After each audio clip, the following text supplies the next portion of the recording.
Hello friends, स्वागत आपका आपके अपने यूट्यूब चैनल INA फिजिक्स पर। जैसा कि मैं आपको बता चुका हूं, मैं यहां पे आपको 11th और 12th क्लास का फिजिक्स का कंप्लीट सिलेबस करवाने वाला हूं नेवी और एयरफोर्स के लिए विद नोट्स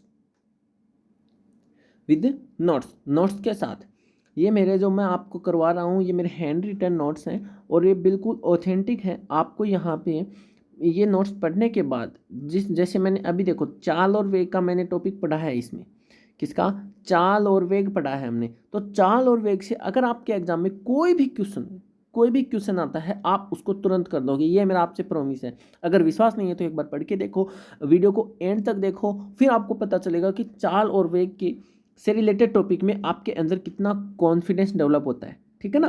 तो एक बार पढ़ के देखो जरूर। अगर वीडियो अच्छी लगे तो अपने फ्रेंड्स को भी शेयर करना और आप खुद भी सब्सक्राइब कर देना। ठीक है, तो चलिए स्टार्ट करते हैं। तो देखो आज का टॉपिक है हमारा चाल और वेग। वन डायमेंशनल मोशन पढ़ रहे थे हम। एक वी में गति जो पढ़ रहे थे उसका पार्ट नंबर 3 है ये। पहले में हमने पढ़ा था एक वी में गति किसे कहते हैं, गति के कितने प्रकार होते हैं, एक वी में गति, द्विवी में गति, त्रिवी में गति, उनके बारे में पढ़ाया था। दूसरे में मैंने पढ़ाया था आपको दूरी और विस्थापन। ठीक है, दूरी और विस्थापन। इससे पहले वीडियो है दूरी और विस्थापन की। अगर आपने नहीं देखी है तो जरूर देख लेना। डिस्क्रिप्शन में आपको मैं लिंक दे दूंगा और उस वीडियो को भी जरूर देख लेना। मतलब क्या है कि वो वीडियो देखने के बाद अगर दूरी और विस्थापन से आपके एग्जाम में कोई भी क्वेश्चन आता है, आप उसको तुरंत कर दोगे। मैंने इसमें थोड़ा सा एक्स्ट्रा भी इंक्लूड किया है जो एग्जाम में पूछा जाता है। ठीक है ना? वो आपको 11th और 12th क्लास की बुक्स में नहीं मिलेगा, वो मेरा खुद का है। ठीक है ना? थोड़ा सा उसको भी ध्यान से पढ़ लेना, जहाँ से क्वेश्चन पूछा जाता है। सो ठीक है वो। ठीक है, तो चलिए स्टार्ट करते हैं। चाल और वेग। चाल किसे कहते हैं? किसी गतिमान वस्तु की स्थिति परिवर्तन की दर को वस्तु की चाल कहते हैं। मतलब किसी भी स्थिति परिवर्तन होती है ना? स्थिति मतलब यहाँ से यहाँ चल के गया। मैंने आपको दूरी बताई थी ना, तो दूरी बटा समय, नीचे समय आ जाता है, उसका मतलब क्या है, वो दर है। तो दूरी बटा समय क्या हो जाएगा यहाँ पे आपका? दूरी बटे समय हो जाएगा आपका यहाँ पे चाल। ठीक है, दूरी बटे समय क्या हो जाएगा? चाल।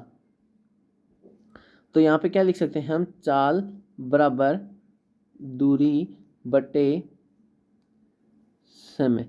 ये बात आप याद रख सकते हो, चाल बराबर दूरी बटे समय। ठीक है, चाल बराबर दूरी बटे समय हो जाएगा। आगे देखो, चाल एक अदिश राशि है, इसका मात्रक वी प्रतीक है वी से इसको डिनोट करते हैं। वी माई देखो इसकी क्या है, m0 है, L1 है, t-1 है। अब देखो ये m0 वी माई लिखते कैसे हैं? वी माई किसी भी भौतिक राशि की वीमा कैसे लिखते हैं? देखो क्या क्या आता है उसमें। एक होता है केजी, जो हम किसके लिए, द्रव्यमान के लिए, मास के लिए। एक होता है मीटर, जो किसकी यूनिट है, डिस्टेंस की या लंबाई की या दूरी की, जो भी आप वहाँ पे दी हुई है। ठीक है, सेकंड है आपकी किसकी, टाइम की, है ना। और एम्पीयर है किसकी, आपकी विद्युत धारा की, है ना। आवेश के लिए आपका यहाँ पे क्यू यूज किया जाता है। तो ये आप यहाँ पे देखो, मैं सारे आपको यहाँ पे बताने वाला हूँ। बीमा में आपकी कोई भी प्रॉब्लम नहीं आएगी।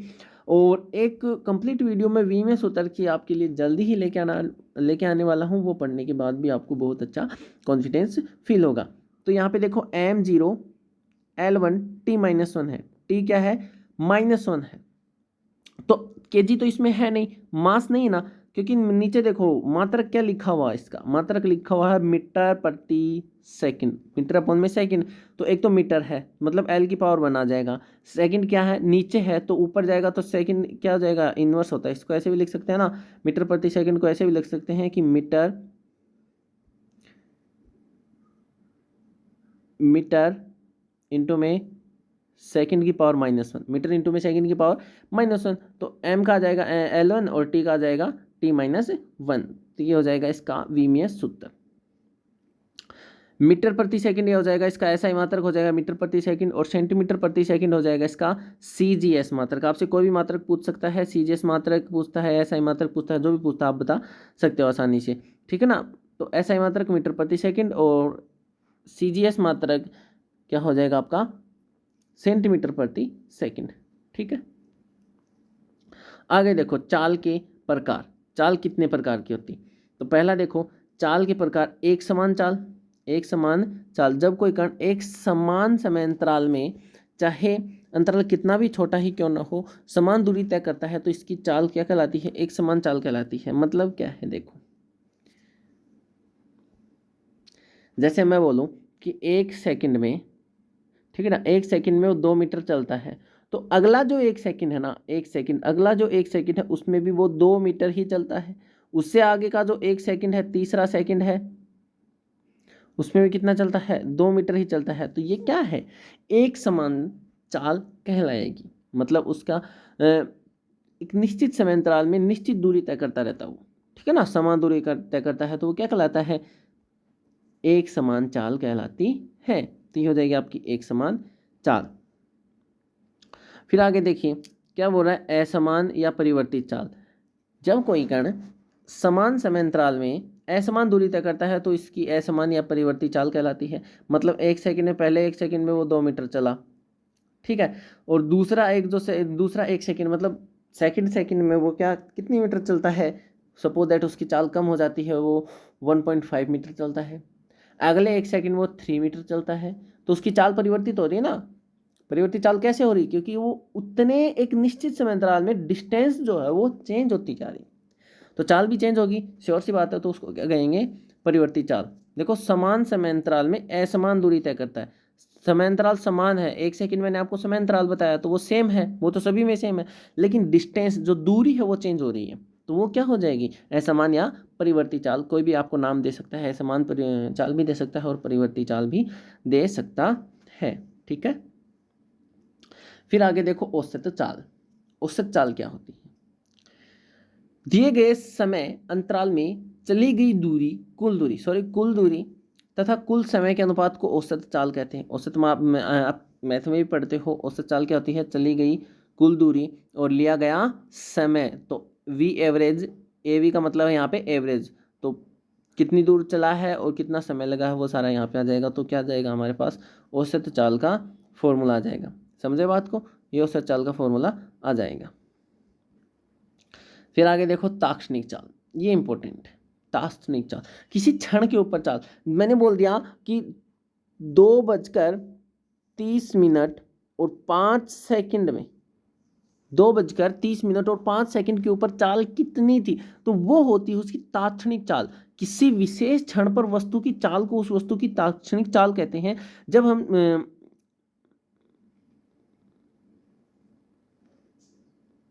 जब हम चाल कहते हैं तो इसका सामान्य अर्थ ताक्षणिक चाल से ही होता है। ताक्षणिक चाल मतलब क्या है कि जैसे हम कोई भी स्पीड देखते हैं, किसी भी ऑब्जेक्ट की स्पीड देखते हैं, तो वो उस क्षण के ऊपर तो देखते हैं। ऐसा तो नहीं है कि हम 1 घंटे पहले की स्पीड बताते हैं। ये तो है नहीं कि मैं आपको बोलूँगा कि आपकी कार किसी स्पीड पे चल रही है। ये तो है नहीं कि आप पहले जो चल रही थी, मान लो 2:15 पे आपकी स्पीड थी 60 km/h, है ना, और 3 बजे मैंने आपसे पूछा तो आपकी की स्पीड कितनी थी? 40 km/h। तो आप 3 बजे वाला ही तो बताओगे मेरे को, 2 बजे का थोड़ी बताओगे। तो जब हम किसी भी वस्तु की चाल के बारे में बात करते हैं तो वो ताक्षणिक चाल के बारे में ही बात होती है। ये यहाँ पे इसका मतलब है ना। तो किसी क्षण के ऊपर चाल होती है, वही क्या कहलाती है? ताक्षणिक चाल होती है। आए समझ में? अब पढ़ेंगे देखो वेग।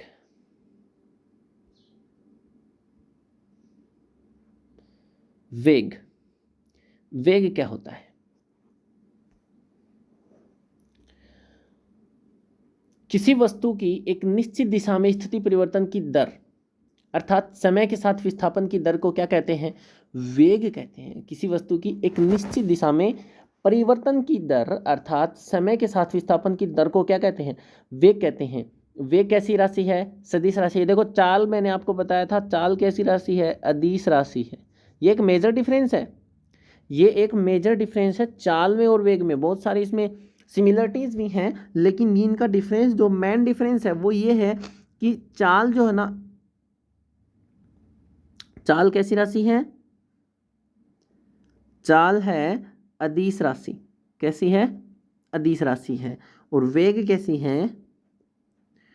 सदिश राशि है। ये बात समझ में? ये मेजर डिफरेंस है दोनों के अंदर। चाल अदिश है, वेग सदिश है, याद रखिएगा हमेशा।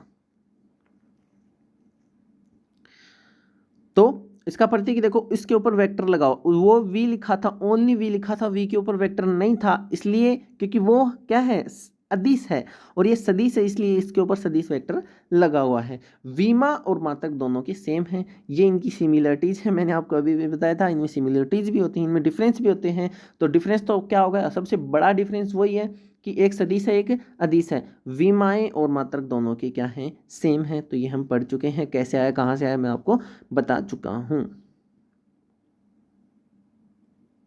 आगे देखो, ये मोस्ट इम्पोर्टेंट, बहुत ही ज़्यादा इम्पोर्टेंट है, वो जो मैंने आपको स्टार्टिंग में बताया था कि एक टॉपिक है जो मैं आपके लिए लेकर आया हूँ, वो आपको यहाँ पे इसमें नहीं बताया जाएगा, वो आपको आपके बुक्स में नहीं मिलेगा। तो यहाँ पे मैं आपको बता रहा हूँ, अच्छे तरीके से समझ लीजिएगा, ठीक है। उसको देखो क्या बोल रहा है, यदि कोई पिंड विरामावस्था से प्रारंभ होकर, मतलब उसकी यू क्या है, प्रारंभिक वेलोसिटी क्या है उसकी, 0 है, विराम अवस्था से स्टार्ट होता है, निश्चित समय के लिए नियत दर अल्फा से त्वरित होता है, निश्चित समय के लिए नियत दर अल्फा से त्वरित होता है, उसके बाद नियत दर बीटा से अवमंदित होता है। मतलब एक बार तो त्वरित होता है, एक बार तो स्पीड उसकी बढ़ती है ना, बढ़ती है, फिर उसकी स्पीड क्या होती है, अवमंदित, मतलब स्पीड घटती है, उसकी दर है बीटा, और त्वरित होने की दर क्या है, अल्फा। ठीक है, प्रारंभिक बिंदु से टी सेकंड बाद विराम अवस्था में आ जाता है।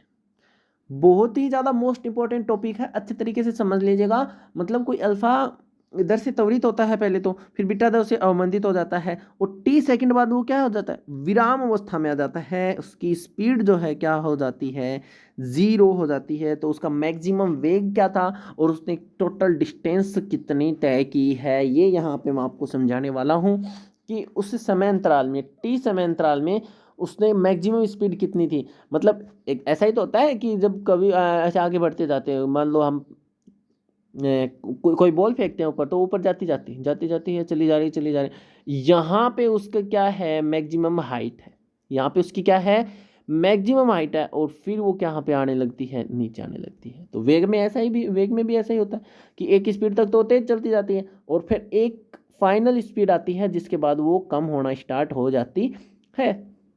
तो ये मैं आपको यहाँ पे समझाने वाला हूँ कि उसका मैक्सिमम वेग क्या था। तो देखो ये बात, आप ये फॉर्मूला आप याद रखना, alpha beta T, alpha into में बीटा इंटू में टी, अल्फा इंटू में बीटा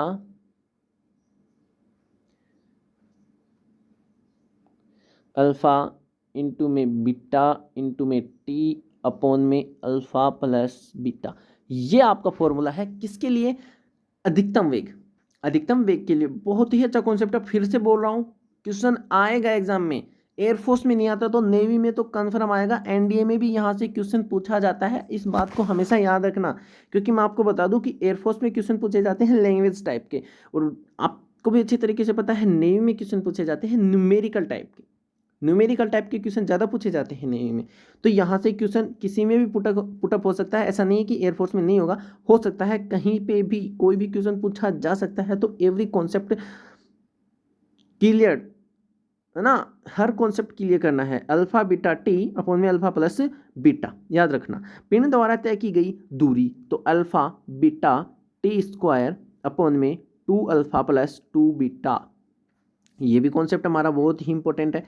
मतलब क्या है कि टोटल डिस्टेंस कितनी ट्रेवल करेगा, वो यहाँ से स्टार्ट हुआ, फिर वो यहाँ पे मैक्सिमम स्पीड थी, फिर स्पीड कम हो गई, तो ये डिस्टेंस कितनी है, इसकी टोटल डिस्टेंस कितनी है, तो वो आप याद रखो कि alpha beta T square 2 alpha plus 2 beta.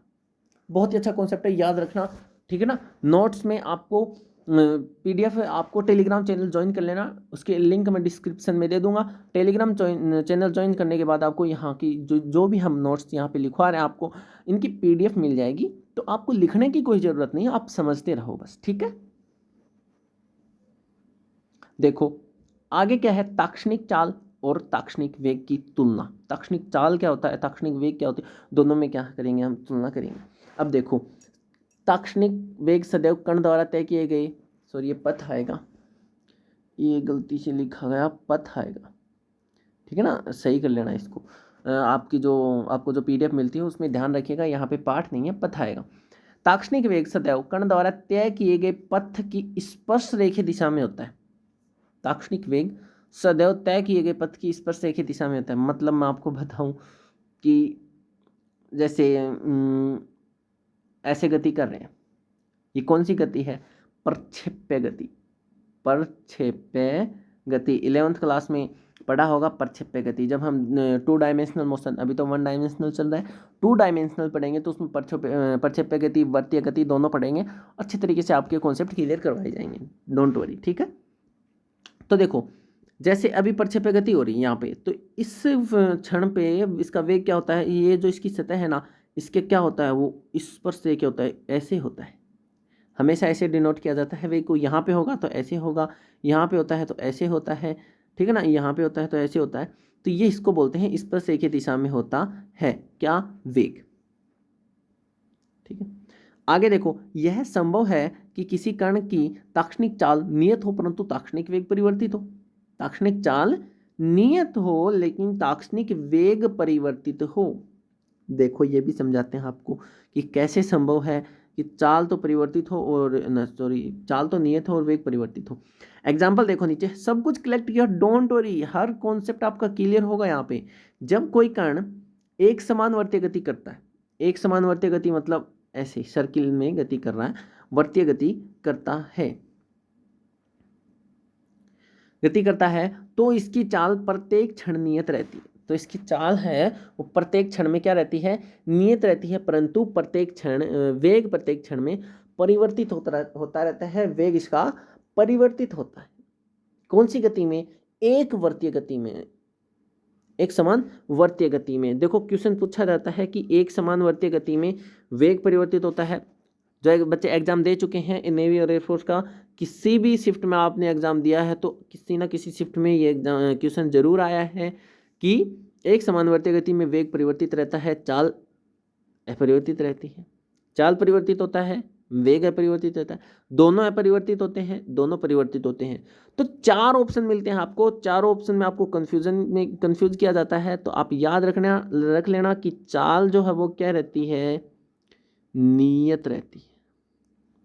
वो नहीं होता चालनी, क्या होता है? चालनी। चालनी सुना होगा ना, चाय छानते हैं वो ना, वैसे छालनी बोला जाता है। यहाँ पे हम अपनी ट्रिक बनाने के लिए क्या करेंगे? चालनी। तो चाल नियत क्या होती है? चाल नियत होती है, समझ गए ना? चाल होती है वो नियत है। ट्रिक आप अपने बेस पे भी बना सकते हो, क्योंकि खुद की बनाई हुई ट्रिक ज़्यादा समय तक याद रहती है, याद रखिएगा, ठीक है ना। तो चालनी से आपको पता चल गया कि चाल क्या होती है? नियत होती है। तो वेग क्या हो जाएगा? परिवर्तित हो जाएगा। वेग क्या हो जाएगा? परिवर्तित हो जाएगा। आगे है ताक्षणिक वेग का परिमाण। ताक्षणिक वेग का परिमाण, ताक्षणिक वेग का परिमाण ताक्षणिक चाल के बराबर होता है। ये भी सही है, मतलब किसी भी क्षण के ऊपर देखते हैं ना, उसका परिमाण जो होता है वो ताक्षणिक चाल के बराबर होता है। याद रखना, ताक्षणिक वेग का परिमाण ताक्षणिक चाल के बराबर होता है। आगे देखो, यदि कोई कण नियत वेग से गतिमान है, नियत वेग है उसका, तो इसके औसत वेग तथा ताक्षणिक वेग सदैव समान रहेंगे। औसत वेग और ताक्षणिक वेग सदैव समान रहेंगे, ये बात आपको हमेशा याद रखनी है। नियत वेग से गतिमान है तो उसके औसत वेग और ताक्षणिक वेग हमेशा समान रहेंगे, ठीक है। औसत चाल और औसत वेग में तुलना, औसत चाल और औसत वेग में तुलना देखो क्या है? औसत चाल और औसत वेग में तुलना। औसत चाल एक अदिश राशि है, जबकि औसत वेग एक क्या है? सदिश राशि है। मैंने आपको बता दिया था कि वेग और चाल में मेजर डिफरेंस क्या है, कि वेग है ना, वेग तो क्या है? वेक्टर क्वांटिटी है, और है ना, और औसत चाल क्या है? अदिश राशि है, ठीक। अदिश और सदिश है, ये मेजर डिफरेंस है, हमेशा याद रखना। दिए गए समय अंतराल के लिए औसत वेग का सिर्फ एक ही मान होता है। दिए गए समय अंतराल के लिए औसत वेग का सिर्फ एक ही मान होता है, जबकि चाल के कई मान हो सकते हैं। कैसे? दिए गए समय अंतराल में, अब देखो, जैसे मैं आपको बताऊं कि यहां से चल के ये यहां पे पहुंच गया, ठीक है ना। अब सपोज दैट ये ऐसे चल के गया, ये यहाँ से चल के ऐसे, फिर ऐसे, फिर ऐसे, फिर ऐसे, फिर ऐसे से, फिर ऐसे, ऐसे ऐसे ऐसे आके यहाँ पे पहुँच गया। बात आ रही समझ में? फिर ये ऐसे सीधा आ गया, 3 हो गए ना। तो देखो टाइम तो हमारा क्या है? टी है, निश्चित है, टाइम हमारा टी ही रहेगा, टाइम टी ही रहेगा। बात को समझना अच्छे से। और यहाँ पे लेकिन डिस्टेंस, डिस्प्लेसमेंट वही है, इसके बीच की न्यूनतम दूरी को क्या कहेंगे हम, डिस्प्लेसमेंट कहेंगे। तो वेग तो क्या होता है आपका, वेग होता है आपका चाल बराबर होता है दूरी बटे समय, और वेग होता है आपका विस्थापन बटे समय। तो निश्चित समय अंतराल में दूरी क्या हो रही है, चेंज हो रही है, उससे जाएगा निश्चित समय पहुंच जाता है, सपोज दैट स्पीड बढ़ा लेता है, लेकिन उसकी चाल तो परिवर्तित हो रही, चाल परिवर्तित हो।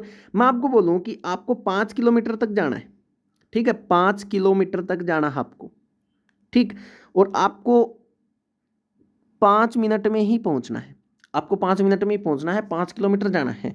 सीधी सी बात है, सपोज दैट आप 60 किलोमीटर पर आवर की स्पीड से जाते हो, ठीक है, 60 किलोमीटर पर आवर की स्पीड से जाते हो, तो आप 5 किलोमीटर ये डिस्टेंस ट्रेवल करते हो, लेकिन आप ऐसे घूम के जाते हो तो आपकी ये 5 किलोमीटर ही ज़्यादा हो जाएगा। तो आपको क्या करना पड़ेगा, चाल भी ज़्यादा करनी पड़ेगी, लेकिन टाइम आपके पास क्या रहेगा, 5 मिनट ही रहेगा, टाइम आपके पास क्या रहेगा, 5 मिनट ही रहेगा। तो सीधी सी बात ये है कि निश्चित समय अंतराल में लिए गए औसत वेग का मान सिर्फ एक होता है, जबकि औसत चाल के कई मान हो सकते हैं, ठीक।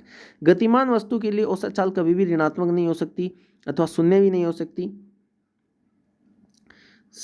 आएगा ये, ठीक है ना, शून्य नहीं हो सकती, जबकि वेग ऋणात्मक अथवा शून्य हो सकता है। क्योंकि मैंने आपको जो इसे जस्ट पहली वीडियो थी उसमें मैंने आपको बताया था कि दूरी कभी भी ऋणात्मक नहीं हो सकती, नेगेटिव भी नहीं हो सकती और शून्य भी नहीं हो सकती है, लेकिन विस्थापन क्या हो सकता है, नेगेटिव भी हो सकता है और शून्य भी हो सकता है। क्या हो सकता है, विस्थापन हो सकता है ना। जस्ट इससे पहले वाली वीडियो थी उसमें अच्छे तरीके से समझाया था मैंने, उसको जरूर देखना, आप वो देखोगे तभी ये समझ में आएगी। मतलब कोई भी काम करते हैं हम स्टेप वाइज होता है ना, सीधा हम सीढ़ियों पे चढ़ना है हमको, ठीक है, ऐसी सीढ़ियां बनी हुई है, ठीक है। तो आप ऐसा थोड़ी है कि इस सीढ़ी पे चढ़ने के बाद सीधा आप इस पे चढ़ोगे, नहीं चढ़ सकते ना। उतर सकते हो आप, कभी भी नोटिस करना, आप उतरते हो तो 2-3 सीढ़ी को एक साथ पार कर लेते हो, लेकिन चढ़ते टाइम आपको एक एक सीढ़ी करके ही चढ़ना पड़ता है, समझ रहे हो ना। तो वही बात यहाँ पे है, स्टेप टू स्टेप चलेंगे। आपको फर्स्ट में करवाया था मैंने 1वीं में गति की डेफिनेशन क्या होती है बाद में पढ़ाया मैंने, दूरी और विस्थापन। अब पढ़ेंगे वेग और चाल, क्योंकि चाल से रिलेट करता है, चाल दूरी से रिलेट करती है और वेग विस्थापन से रिलेट करता है। आई बात समझ में, ठीक है।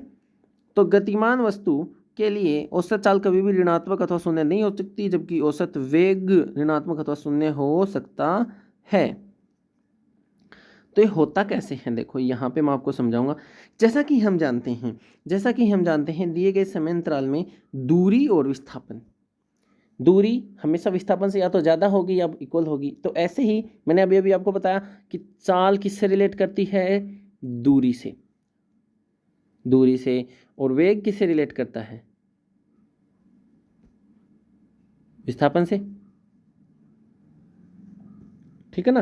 तो ये हो जाएगा दूरी विस्थापन से हमेशा ज़्यादा होती है, ऐसे ही औसत चाल और औसत वेग में ये रिलेशन होता है, दूरी और विस्थापन में ये रिलेशन होता है। तो एक बार फिर बोल देता हूँ, ज्वाइन करो हमारे टेलीग्राम चैनल को अगर आप इन सब नोट्स की PDF पाना चाहते हैं। ज्वाइन और Telegram channel for PDF INA Physics. हमेशा इसको ये आप जब टेलीग्राम पे जाके सर्च करोगे तो आपको आसानी से मिल जाएगा, और इसकी लिंक भी मैं आपको डिस्क्रिप्शन में प्रोवाइड करवा दूंगा।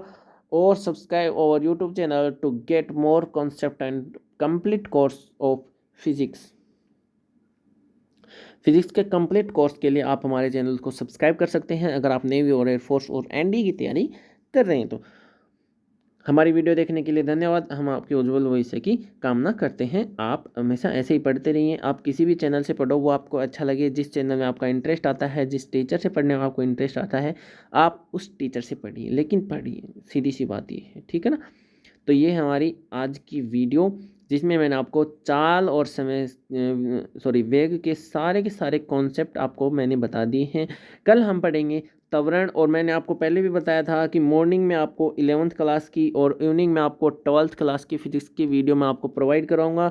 तो आज मैं आपको 12th क्लास की फिजिक्स में आवेश पढ़ रहे थे, चार्ज पढ़ रहे थे, उसमें आगे की वीडियो आज शाम को आपको मिल जाएगी। और 11th क्लास की अभी आपको मिल चुकी है जो आप देख रहे हैं, ठीक है। तो कल ऐसा ही शेड्यूल रहेगा, मॉर्निंग में किसी भी टाइम पे आ सकती है 11th क्लास की, और इवनिंग में आपको मिल जाएगी 12th क्लास की। एक भी वीडियो मत करना। आपका एयरफोर्स की वैकेंसी रिजल्ट आते ही, एयरफोर्स श्योर है ये तो जल्दी ही वैकेंसी भी लेकर आएगा, है ना। रिजल्ट आते ही आपके पास वैकेंसी भी आ जाएगी, तैयारी करने का टाइम नहीं रहेगा। तो आप अपनी तैयारी को लूज मत करो, इसको कंटिन्यू करते रहो, ठीक है। तो आपके अगले एग्ज़ाम तक आपका फिजिक्स का कोर्स मैं कंप्लीट करवा दूंगा, ठीक है। वीडियो देखने के लिए धन्यवाद। अगर वीडियो अच्छी लगी है तो अपने फ्रेंड्स को शेयर कर देना, और खुद भी सब्सक्राइब करके ही जाना, बिना सब्सक्राइब किए मत जाना भैया, ठीक है। Okay, bye, thank you.